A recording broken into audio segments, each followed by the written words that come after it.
Hallo zusammen, ich nehme gerade das Intro zum dritten Mal auf, weil ich einfach irgendwie die ganze Zeit wieder verkacke.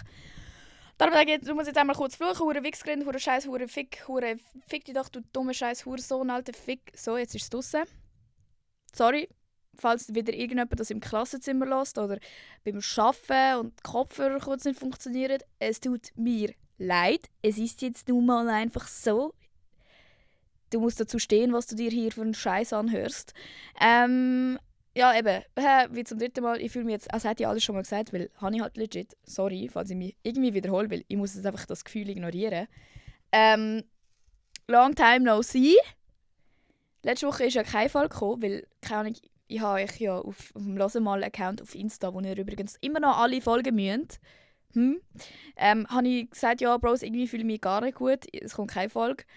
Am gleichen Nachmittag, als ich das dann gepostet habe, ist einfach mein Ross gestorben. Ich weiß nicht, ob ich das irgendwie schon im Blut hatte, wie sagt man, im Urin hatte. Aber es war auf jeden Fall jetzt eine heftige Woche. So bezüglich Live-Update habe ich diesmal endlich mal etwas zu erzählen. Ich glaube, das ist irgendwie Karma. Also die ganze Zeit, die Woche so über Bros, ja, ich habe nichts Neues zu erzählen. Und jetzt kommt so Baum, Baum, Baum, alles aufs Mal. Ja, erstmal in 3 Tagen für meine Prüfungen an. Ich habe keine Hoffnung. Also erwartet nicht von mir, dass ich das Psychologiestudium weitermache, beziehungsweise schaffe oder so. Nein. Dann eben ist Nasira gestorben, so voll random. Also sie ist wirklich random gestorben. Und so mittlerweile geht es mir ein bisschen besser, weil ich halt viel weg von daheim war. Und die das so ein bisschen mitverfolgen, wissen auch, dass der Stall halt so bei meinem Haus ist. Und jetzt halt, egal wenn ich aus dem Haus gehe, so wenn ich mit dem Hund laufe, wenn ich, keine Ahnung, halt zu den anderen Pferden will, es ist halt alles so voll geprägt von diesen Memories und es ist so komisch, dass Nasira nicht dort ist, weil sie ist halt auch immer so die Erste, die so angekommen ist oder die Erste, die so den Grind rausgestreckt hat, ihre Box ist auch die vorderste, so. Alles ist komisch, wenn sie nicht dort ist und darum ist es schon noch sehr schwierig, so daheim zu sein, aber wenn ich weg von daheim bin, geht es mir schon besser. Aber ja, falls es euch interessiert, was dort genau passiert ist, ich habe ein Video dazu gepostet auf Insta und auf TikTok, wo ich so erzähle, was genau passiert ist. Ich erzähle jetzt da lieber nicht nochmal. Genau, und dann habe ich heute ist Sonntag, also ich nehme die Folge auch ein bisschen zu spät auf. Und am Donnerstag bin ich auf Paris, weil ich eingeladen war von Maybelline. Und es war halt so ein Event, um so eine Mascara zu promoten und so. Und dann sind wir noch ans Beyoncé-Konzert. Fucking crazy. Es war so geil, wirklich ohne Scheiß. Wenn ihr irgendwann, keine Ahnung, ob die Tour überhaupt ausverkauft ist oder so, aber irgendwann, bevor die Frau nicht mehr performt, irgendwie die Chance haben, an ein Konzert zu gehen. Ich höre ihre Musik nicht einmal so wirklich, aber man kennt ja die Lieder. Es ist so fucking heftig, die Show. Also wirklich crazy. Kris Jenner und so sind einfach auch dort gewesen. Wir haben so reingezoomt, so in Golden Circle und haben so auf dem Video so probiert so gesehen, wer alles dort ist. Jay-Z war dort, Selena Gomez war dort, hure krass, so die gleiche Luft schnaufen wie die Leute. Nein. Ja, aber das war definitiv ein bisschen Ablenkung gewesen. Es war aber auch sehr anstrengend gewesen, vor allem, ich kann euch sicher vorstellen, mit denen sind halt auch alle deutschen Influencer dort gewesen. Also alle, einfach halt, es sind deutsche Influencer da gewesen, so. Und das ist schon sehr anstrengend, vor allem halt einfach zu sehen, wie die Szene schon ein bisschen... Also ich meine, ich will jetzt nicht schlecht über die Leute reden und so und ich meine, ich bin mega dankbar für die Kooperation, die ich immer mit Maybelline habe und so, bla bla bla. Geht überhaupt nicht um das. Und die Leute sind... Ich meine, müssen ja auch nicht mehr ihr wahres Gesicht gezeigt haben unbedingt, weil ich glaube sicher, man ist irgendwann gegen aussen ein bisschen anders, weil die erleben sicher viel mehr als ich, was das alles angeht, von wegen ausgenutzt werden und ich glaube schon, dass sie sich so eine Wand aufbauen und halt einfach so, keine Ahnung, ein bisschen abgeschlossen sind gegenüber neuen Leuten und so. Aber es ist schon krass zu sehen, wie gut die das machen im Sinne von auf Social Media die Realität völlig verzerrt darstellen. Also, ich habe das ja auch in der Influencer-Folge gesagt, so, wir sind alle am gleichen Event und am Schluss siehst du aber so crazy Content, wo so gut aussieht, aber halt einfach nicht die Realität widerspiegelt, wie es wirklich war. So, ich sage jetzt nicht wer und ich sage nicht unbedingt, dass es jetzt gerade an dem Event so war, aber stellt euch vor, so, man hockt alle gelangweilt so am Tisch, niemand hat das Essen gern zum Beispiel, alle sind irgendwie genervt, weil, keine Ahnung, irgendetwas nicht geklappt hat oder weiß doch nicht. Und dann wird das Video gepostet, wie sie so rumtanzen und glücklich sind und bla bla bla. Und du musst dir überlegen, die stehen dann so auf, gehen kurz mit dem Stativ irgendwo hin, tun das Licht gut anmachen, tanzen 2 Sekunden, räumen das Zeug wieder auf und hocken wieder genau gleich gepisst an den Tisch. Also das ist wirklich so ein Szenario. Aber ja, das ist auf jeden Fall sehr interessant. Und von Paris selber habe ich auch nicht so viel gesehen, weil wir haben halt wirklich keine Zeit gehabt, um etwas anderes zu machen. Es war wirklich sehr ein vollpacktes Programm. Ich habe jetzt hure lang geschlafen, als ich heimgekommen bin. Es ist wirklich irgendwie für mich, ihr wisst ja, wie ich bin, sehr viel Energieaufwand gewesen, mit so vielen Leuten und so viel hin und her und weiß auch nicht. Aber es war auf jeden Fall sehr cool gewesen. Auch wenn es amigs ein bisschen ungewohnt ist und so, es ist ja immer eine geile neue Erfahrung und man lernt ja immer auch etwas dazu. Und nur weil etwas irgendwie ein bisschen unangenehm ist oder so, heisst es nicht, dass es schlecht ist, sondern es war halt einfach irgendwie so außerhalb von meiner Komfortzone gewesen, alles. Aber ja, das hat mich auf jeden Fall ein bisschen abgelenkt von allem, was da daheim im Moment abgeht. Und ja, ich würde sagen, das ist irgendwie so das Einzige, was ich zum Live-Update noch zu sagen habe. Heute geht es ja, wie letztes Mal angekündigt, um Sachen, die ihr gerne einander sagen würdet. Im Sinne von, was Männer Frauen gerne sagen würden und was Frauen Männer gerne sagen würden. Ich denke, das ist irgendwie noch nice, weil ich die Plattform habe, das mal so ein bisschen auszunutzen und mal so, ja, was wollt ihr eigentlich einander sagen? Ich weiss, der Podcast hören mehrheitlich Frauen, aber die Männer, die es hören, spread the message, Alter. Wir haben euch viel zu sagen. Und ihr habt uns auch komischerweise viel zu sagen gehabt, was mich aber so low-key hässlich gemacht hat. Darum, ich weiss jetzt schon, ich werde so ein bisschen meinen Senf trotzdem dazugeben, wenn es nicht mein Gedankengut ist. Aber sonst wären wir ja da auch nicht bei losem Mal, oder? So, macht euch gefasst auf den Zusammenschiss. Männer und Frauen, ihr habt das sehr gut gemacht. Wie immer habt ihr sehr gut meine Sachen beantwortet. Gut. Fangen wir an damit, was Männer gerne Frauen sagen würden. Weil das ist das, was mich am hässigsten gemacht hat vorher. Und dann haben wir das so out of the way. Es sind auch ein paar gute Sachen dabei. Fangen wir an mit dem ersten. Er sagt, wenn ich am Abend vom Bus heimlaufe, dann will ich niemanden verfolgen, sondern nur heim ins Bett. Das freut mich. Das ist auch sehr gut, dass es Männer gibt, die nicht fucking crazy sind. Aber das hilft uns halt irgendwie nicht, weil wir müssen halt trotzdem damit rechnen, dass es eine gibt, die uns fucking verfolgen wird. Weil es halt leider sehr oft so ist. Das heisst, wir haben nicht plötzlich weniger Angst oder fühlen uns mehr wohl, nur weil ein Mensch uns sagt, ja, ich bin im Fall nicht so. Wisst ihr, was ich meine? Darum, nice Gedanken, aber leider für unsere Realität nicht so hilfreich. Ja, es gibt viele sexistische Männer, aber bitte hört auf, das zu pauschalisieren. Grazie. Geht wieder so ein bisschen in die gleiche Richtung. Ich glaube, was Männer allgemein sehr schlecht verstehen, ist, dass wir auch nicht sagen, dass jeder Mann scheiße ist. Aber es sind so viele, dass es nichts mehr bringt, zu sagen, ja, weißt du, gewisse, so, Bro, wenn du nicht zu denen gehörst, dann musst du dich auch nicht angegriffen fühlen, weil dann weißt du, ja, du selber bist nicht so und dann weißt du auch, was wir meinen, wenn wir sagen, Männer, bla bla bla bla bla. Es sind leider wirklich so viele in unserer Realität, die das so erleben, die jeden Tag konfrontiert werden mit irgendwelchen Scheißaktionen, dass es für uns nicht mehr so ist, ja, weißt du, es gibt gewisse, Bro, für uns, in unserem Leben ist es wirklich die Mehrheit. Und das ist traurig und das ist scheiße, aber es ist leider so. Also fühlt euch nicht angegriffen von dem, wenn ihr keinen Grund habt, euch angegriffen zu fühlen. Und versteht uns und steht für uns ein. Und das ist alles. Der nächste sagt, steht für euch ein und sagt bitte eure Meinung. Vor allem eurem Partner, eurer Partnerin. Finde ich sehr gut. Sagt eure Meinung und setzt eure Grenzen. Ghosten ohne Begründung sollte mit Geldstrafe belegt werden. Ja, vielleicht schon. Habe ich aber auch schon gemacht. Wow, der Alpha Lime Echo X-Ray sagt, wir sind besser. Danke fürs Zuhören. 72 Gender und Männer still on top.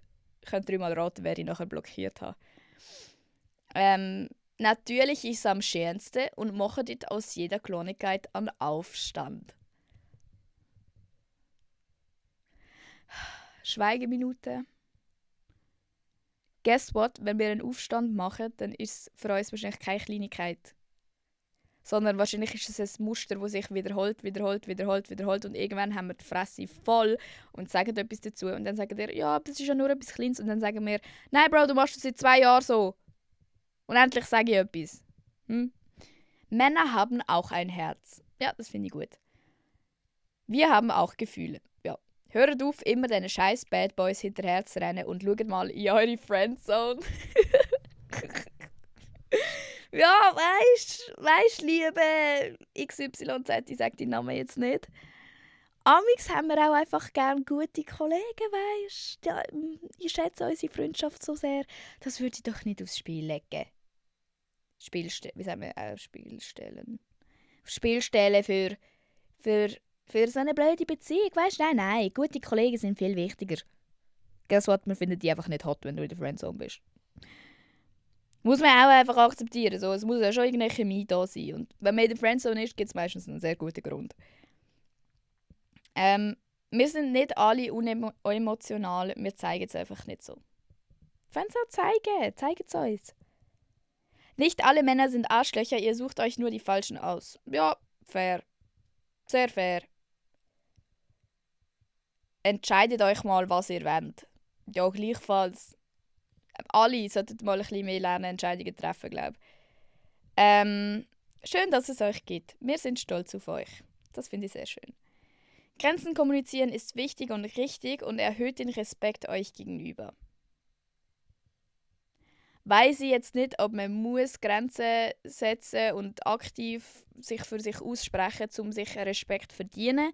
Ich finde, generell sollte man einfach von Grund auf schon Respekt bekommen dürfen. Aber, ich meine, so der Anfang schon, es ist wichtig, seine Grenzen zu setzen und vermitteln. Schadet sicher nicht. Aber es sollte keine Notwendigkeit sein, um nicht Grenzen überschritten zu bekommen. Wisst ihr, was ich meine? So, ich muss dir nicht sagen, dass du mich nicht anlängen sollst, dafür, dass du mich nicht anlängst. Du solltest einfach von Grund auf mich nicht anlängen.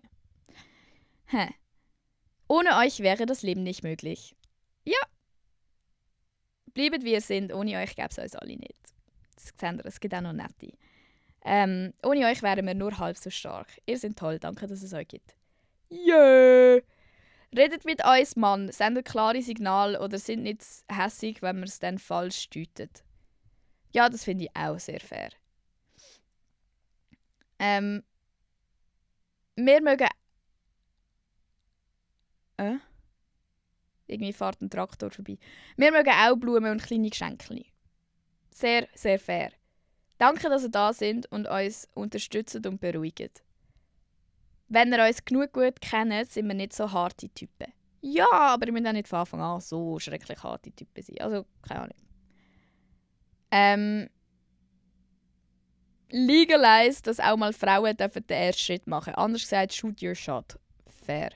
Also, ich weiß nicht. Ich würde es wahrscheinlich nicht machen. Einfach, weil ich keine Balls habe. Habt ihr schon mal probiert, einen Typ anzusprechen? Es ist so komisch. Also wirklich Respekt an alle Männer, die Riz haben, weil Riz haben ist echt schwierig. Ich finde auch zu einem gewissen Grad, man braucht gar keinen Riz. Wenn du sonst toll genug bist, für was? Riz, hallo, wir sind sonst schon genug gut. Aber so Respekt an die Leute, die wirklich so Leute ansprechen und es funktioniert und so. Ich wüsste nicht, wie man das macht. Hört auf euch schminken, ihr sind alle ohne noch schöner. Ja. Wir finden es halt irgendwie cool, uns zu schminken, aber danke. Der nach dem Date gefragt hat, soll zahlen oder natürlich die Rechnung teilen. Okay, wieso ist das jetzt eine Message an die Frauen? Ihr fragt ja nach Dates, dann solltest ja du zahlen, oder? Vielleicht ist Geld nicht alles. Ich glaube, der Bre ist an eine Frau gekommen, die Golddigger war, aber ich glaube, viele Leute sind nicht so. Oh, if you marry a rich man just for money, you're a bitch. Don't act like you love him. Shame on you. Ja, hey. Ja, da sollte man vielleicht auch nicht einfach mit dem Geld so rumblöffen, dass jemand die Opportunity bekommt, oder? Ja, ich sehe schon, was du für eine Art Mensch bist. Sorry. Ist jetzt ziemlich generalisiert, aber woher kommt das Bedürfnis, euer Äußeres so stark zu optimieren? Das ist echt etwas, was ich sehr oft auch sonst einfach random in die DMs bekomme. Und ich glaube, das ist so stark fucking realitätsfern, dass jemand nicht checken könnte, wieso das so ist, dass Frauen von einem sehr jungen Alter schon extrem aufs Äußere schauen von sich selber und einfach einen extremen Druck verspüren, immer sich so gut wie möglich zu präsentieren. Spoiler Alert, es ist wegen Männer. Es ist, weil uns von jung auf beigebracht wird, dass wir eine gewisse Art und Weise haben müssen, um euch zu gefallen. Und logisch ist es nicht optimal, dass man sich auf das einlässt und dass man das weitermacht und dass man sich so hart von dem beeinflussen lässt. Aber schaut mal die Medien an. Schaut mal an, was von einem jungen Alter passiert, wenn jemand nicht hübsch ist, wie über die Person geredet wird. Was für Listen erstellt werden in Klassen, wer die hübscheste ist, wer die grössten Titten hat, wer den besten Arsch hat, wer hässlich ist, bla bla bla, Alter. Es geht ja für uns immer nur um das, auch wenn wir das gar nicht wollen. Wir werden immer nur aufs Äußere reduziert und wenn du nicht dem Ideal entsprichst, dann wirst du konstant daran erinnert, was an dir nicht gut ist. Und logisch wirst du dann probieren, immer besser und besser auszusehen. Weil alles andere zählt gar nicht. Es ist scheißegal, ob du gescheit bist, ob du gut singen kannst, ob du gut tanzen kannst, bla bla bla, wenn du nicht hübsch bist. Wenn du hässlich bist, in den Augen von Männern, hast du nichts zu suchen auf dieser Welt. Und darum entsteht auch so ein grosser Druck. Bitte schön für den Crashkurs. Ja, und der Rest repeatet sich eigentlich immer so ein bisschen in dem, was die Männer gerne sagen würden. Eben, schminkt euch nicht so sehr, wir finden euch auch so toll. Es ist halt alles leider ein bisschen deeper als das. Wir machen das nicht für euch per se, für jetzt die als Person, sondern entweder es gefällt uns einfach, wir fühlen uns selber gut so, oder es steckt halt ein gesellschaftlicher Druck dahinter, um einfach so gut zu sein wie möglich. Ich sage, wir fangen an, das zu besprechen, was Frauen gerne Männer erzählen würden. Weil das hat auch sehr, sehr viel mehr Sinn, finde ich persönlich. Wenn ihr Interesse habt oder jemanden liebt, zeigt das auch und gebt euch Mühe. Facts, weil sonst ist die Person wahrscheinlich früher oder später einfach weg und dann bereust du es. Ihr dürft brüllen. Ja. Sind ein bisschen tiefgründiger und redet nicht die ganze Zeit nur über Ass und Tits. Facts. Hinterherpfeifen oder hupen etc. ist nicht cool. Alter, ja, ich schwöre euch, ich habe noch nie in meinem ganzen Leben irgendwann gedacht, oh ja, das ist jetzt ein geiler Mann. Nur weil du mit deinem grusigen geleasten Auto an mir vorbeirasst, fast das Kind überfährst, fast in den Kiosk reinfährst, um nachher kehren und nochmal genau das Gleiche auf der anderen Seite machen und nachher davon fahren und ich werde nie wissen, wer du bist und hoffe, dass ich dir nie mehr begegnen werde und wird mir nächstes Mal, wenn ich das gleiche Automodell sehe, in die Hose schiessen, weil ich Angst habe, dass du irgendwie etwas Komisches machst. Also bitte hört auf. Niemand findet euch geil. Kriegt eure Komplexe in den Griff und schafft an eurem Selbstwertgefühl. Ein bisschen mehr Rücksicht auf Frauen nehmen, die allein unterwegs sind im Dunkeln. Ja, sehr gern. Pick Me Boys, lasst es sein. Ja, Alter, niemand redet über Pick Me Boys. Alle reden über Pick Me Girls, aber in Wahrheit sind Pick Me Boys fast noch schlimmer. Weil was macht man? Was mache ich, wenn einer zu mir kommt und sagt, ja, weisst du, ich bin eben so hässlich und keiner will mich und alle wollen immer nur die Arschlöcher. Und dann gibt man denen eine Chance und dann sind sie einfach genau gleich grosse Arschlöcher. Don't be fooled, Alter, die sind genauso schlimm. Brains over Abs. Charakter und Intelligenz ist absolut wichtiger als ein Bizeps. Facts. Der Witz, dass Frauen nicht Auto fahren können, kann man einfach sein lassen. Facts. Weil, zum Beispiel ich kann wirklich nicht Auto fahren. Aber wenn du mir dann sagst, ja weißt, Frauen können eben sowieso nicht Auto fahren, dann stimmt das einfach nicht. Ich kann einfach nicht Auto fahren. Und das bringt mir auch nichts, wenn du mir nachher sagst, wie scheiße du eigentlich die ganze Frauenwelt findest. Wieder kriegt eure Komplexe in den Griff. Es ist schon okay, dass du Auto fahren kannst. Wir haben anders zu tun, als den ganzen Tag im geleasten Auto rumfahren und Leute probieren zu impressen. Zeigt Gefühl. Ja. Sind Feministen, gehen in Therapie, lernen offen kommunizieren und sind gegen toxische Männlichkeit. Grow up! Ja! Und setzt euch mal mit dem Begriff Feminismus auseinander, würde ich gerne mal noch dazu sagen, weil alle Männer, die ich jemals gehört habe, die über den Begriff Feminismus reden, sind irgendwie überzeugt davon, dass es nur um Frauen geht. Und ihr seid so blöd und blind, dass ihr nicht checkt, dass Feminismus für euch auch einsteht und auch für Männer einsteht, weil es steht legit per Definition für Gleichberechtigung von Männern und Frauen. Und das wird euch auch etwas bringen, weil vielleicht wird dann auch ein bisschen mehr über Suizidrate von Männern geredet werden, was ja euch so sehr am Herzen liegt. Oder vielleicht ein bisschen das ganze Thema wegen Militär aufgegriffen werden oder Vaterschaftsurlaub etc. Aber wenn alle immer nur gegen den Begriff Feminismus kämpfen, kommen wir überhaupt gar nie weiter und es hilft einfach niemandem, die Energie in etwas Falsches reinstecken. Gut, dann Periodenkrämpfe sind ein riesen Pain, den ihr euch nicht vorstellen könnt. Und wenn ihr einmal mit dem leben müsstet, werdet ihr wahrscheinlich am Sterben. Facts!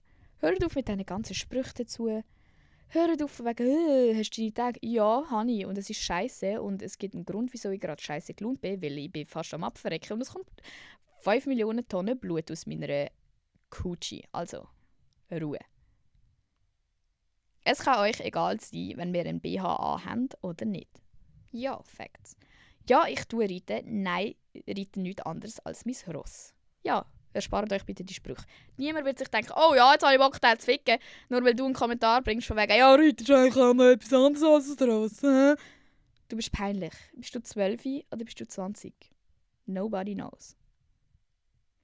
Hallo liebe Emma, zu deiner Frage in der Story. Liebe junge Männer, habt keine Angst, eine Frau anzusprechen, nur weil es immer mehr zum Thema wird, dass das irgendwie diskriminierend können sein. Sind anständig und freundlich, aber wenn euch eine gefällt, dann go for it. Und falls man dann eine Abfuhr kassiert, ein Nein ist ein Nein. Da kann man auch nach dem 3. Versuch nicht umkehren. Neue Menschen kennenzulernen oder jemandem einfach ein Kompliment machen, kann ihm einfach den Tag versüßen. Das gilt für alle, auch die weibliche Bevölkerung. Das finde ich auch sehr ein guter Ansatz. Und eben auch, dass so, egal wie respektvoll du bist und egal wie nett du fragst und machst und Kompliment gibst, wenn du aber nachher kein Nein akzeptierst, bist du genauso ein Hurensohn wie die sagen, geile Arsch, Mann! Also, vielleicht ist eine gute Regel, so, fangt nicht an, Leute ansprechen, wenn ihr nicht mit einem Nein umgehen könnt. Wartet, bis ihr genug confident sind, um mit einem Nein umzugehen, bis ihr jemanden ansprecht. Setzt euch mit eurer emotionalen Reife auseinander, bevor ihr mich anspricht. Finde ich sehr gut. Lernt, was es heißt, wirklich zuzuhören.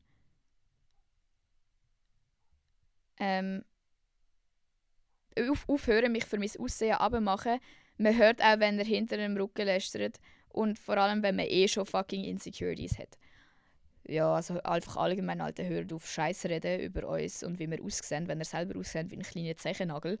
Es juckt uns nicht, es sollte uns nicht jucken. Und jeder hat schon seine eigenen Sachen. So, auch die hübscheste Person, die du kennst, wo du denkst, wow, ich will so sein wie sie, wird sich denken, das und das ist hässlich an mir und bla bla bla bla.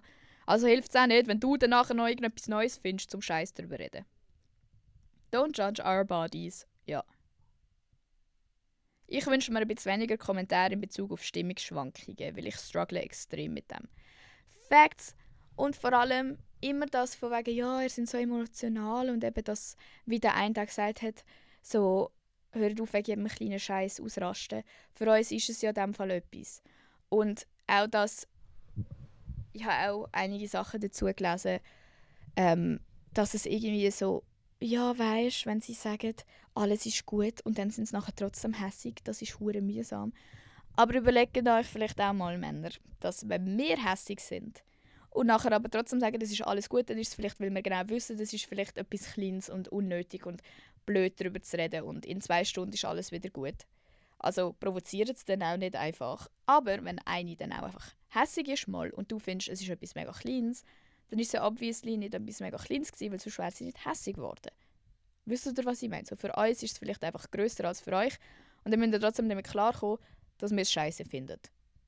Und der Rest hat sich irgendwie eigentlich einfach so wiederholt. Es ist jetzt nichts crazy Neues.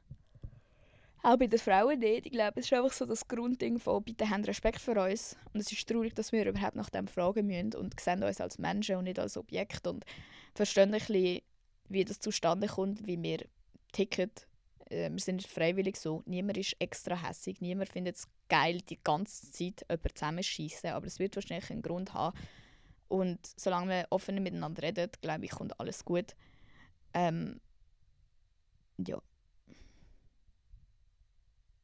Alter, ich fühle mich im Fall gerade, als würde ich ohnmächtig werden. Es ist mega heiß in meinem Zimmer. Auf jeden Fall, das war jetzt ein bisschen eine schnelle Folge. Einfach weil ich schon 100-mal das Gleiche gesagt habe ich das jetzt wahrscheinlich ein bisschen runtergerattert. Aber freut euch auf die nächste Folge, weil dort gibt es endlich wieder mal ein Q&A. Und ich weiss, alle haben gerne Q&As. Und ich auch, ich beantworte gerne eure Fragen. Ich bin gerade auf Insta so ein Frageding am machen. Also, wenn die Folge rauskommt, wird das auch noch auf meinem Insta-Account sein, weil ich nehme ja gerade am Sonntag auf. Also falls du noch etwas hast, wo brennt im Arschlöchli, dann frag schnell. Dann kann ich es nächste Woche vielleicht beantworten. Ja, danke, dass ihr so geduldig mit mir sind und niemand etwas Böses gesagt hat. Bezüglich, dass keine Podcast-Folge gekommen ist und das allgemein ein bisschen ruhiger war im Moment. Ich probiere wirklich mein Bestes, wieder so ein bisschen back on track zu kommen und nicht mehr traurig zu sein und bla bla bla. Aber es braucht halt alles seine Zeit. Und ich fühle mich irgendwie auch schlecht so. Ich will ja nicht Nasira einfach so vergessen. So. Ich will schon auch, dass sie, weißt, wenn sie mich jetzt beobachtet, so sieht, so, oh god damn, ich bin ihr wirklich wichtig gewesen. Sie ist wirklich noch lange traurig. Slay Nasira, wir lieben die alle. Alle haben die Hure cool und schön und perfekt gefunden. Du, Prinzessin. Nasira hat es geliebt, wenn man sie Prinzessin genannt hat, glauben wir. Ja. Ich freue mich auf nächste Woche, wenn ich mich nicht mehr so fühle, als würde ich jetzt dann gerade fucking ohnmächtig werden. What the fuck. Und danke fürs Zuhören. Ciao, Kakao. Folgt dem Losemal-Account und bewertet den Podcast. Nur wenn ihr eine gute Bewertung habt. Wenn ihr einen Scheiße findet, bewertet ihn lieber nicht. Ja. Ciao. Macht's gut. Oh mein Gott.